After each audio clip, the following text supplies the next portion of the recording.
రాముడు ఎలా చనిపోయాడో మీకు తెలుసా? రామనవమి ఎందుకు జరుపుకుంటారో ప్రతి ఒక్కరికి తెలుసు. కానీ రాముడు ఎలా ఈ లోకాన్ని వదిలి వెళ్లిపోయాడో చాలా మందికి తెలియకపోవచ్చు. లక్ష్మణుడు ఎలా చనిపోయాడు? హనుమాన్ని మోసం చేసి రాముడు ఈ లోకాన్ని ఎందుకు వదిలిపెట్టి వెళ్లిపోయాడు? హనుమాన్ ఇప్పుడు ఎక్కడ ఉన్నాడు? ఇవన్నీ ఈ రోజు వీడియోలో తెలుసుకుందాం. ఈ వీడియో ప్రతి ఒక్క రామ భక్తుడు మరియు హనుమంతుడు భక్తుడు చూడాలి. వీడియో చివరి వరకు మిస్ అవ్వకుండా చూడండి. రాముడు రావణుడిని చంపివేశాడు. ఇక త్రేతాయుగం ముగిసే సమయం వచ్చింది. రాముడు అవతారం చాలించాల్సిన సమయం రావడంతో శివుడు బ్రహ్మదేవుడు ఇద్దరు యమధర్మరాజుని నీవు రాముడి దగ్గరికి వెళ్లాల్సిన సమయం వచ్చింది అని చెబుతారు. కానీ యమధర్మరాజు ఎంత ప్రయత్నించినా రాముడి దగ్గరికి కాదు కదా, కనీసం రాజ్యం దగ్గరికి కూడా రాలేడు. ఎందుకంటే సాక్షాత్తు ఆ మహాదేవుడి రూపమైన హనుమంతుడు ఎల్లప్పుడూ రాముడి పక్కనే రక్షణగా ఎవ్వరిని దగ్గరికి కూడా రానివ్వకుండా కాపలా కాసున్నాడు. ఒక రోజు రాముడికి శివుడు కలలోకి వచ్చి నీ అవతారం చాలించే సమయం వచ్చింది రామా, యముడు నీ రాజ్యం బయట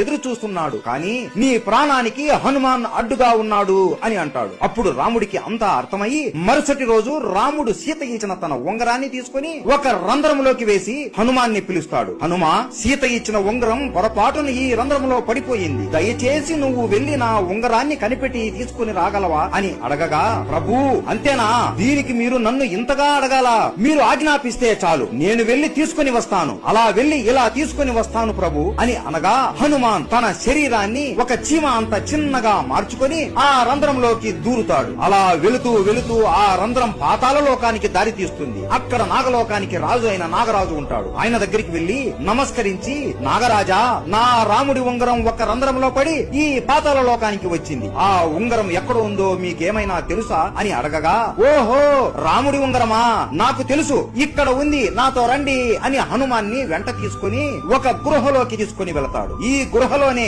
ఆ ఉంగరాలు ఉన్నాయి అనగా, ఉంగరాలా, నాకు కావాల్సింది నా రాముడి ఉంగరమే కదా అని లోపలికి వెళ్లి చూడగా హనుమాన్ ఆశ్చర్యపోతాడు. ఆ గృహ లోపల ఒకటి కాదు, రెండు కాదు, మూడు కాదు, కొన్ని లక్షల కోట్ల బంగారు ఉంగరాలు ఉంటాయి. హనుమాన్ నవ్వుకొని, నాకు తెలియదా నా రాముడి ఉంగరం ఏదో అని వెతకడం మొదలు పెడతాడు. అయోధ్యలో హనుమంతుడు లేడు అని తెలుసుకుని ఇదే మంచి సమయం అని యముడు రాముడి దగ్గరికి వెళ్లి, రామా, నీతో ఈ రోజు ఏకాంతంగా చాలా ముఖ్యమైన విషయం మాట్లాడాలి. మనం మాట్లాడుకునే సమయంలో ఎవరైనా మధ్యలో వస్తే వారికి మరణదండన ఇవ్వాల్సిందే అని అనగా, రాముడు లక్ష్మణుడిని పిలిచి, ఈ బాధ్యత నీదే లక్ష్మణ, ద్వారం దగ్గర ఉండి లోపలికి ఎట్టి పరిస్థితుల్లోనూ ఎవ్వరిని పంపించకు అని ఆజ్ఞాపిస్తాడు. సరే అన్న అని లక్ష్మణుడు ద్వారం దగ్గర నిలబడుకుని ఉంటాడు. లోపల యముడు రాముడితో ఇలా అంటాడు, స్వామి, శివుడు మరియు బ్రహ్మ ఆజ్ఞ వలన నేను ఇక్కడికి వచ్చాను. మీరు ఈ రాముడి అవతారానికి ఉన్న కార్యం ముగిసింది. ఇక మీరు విష్ణు రూపంలోకి మారి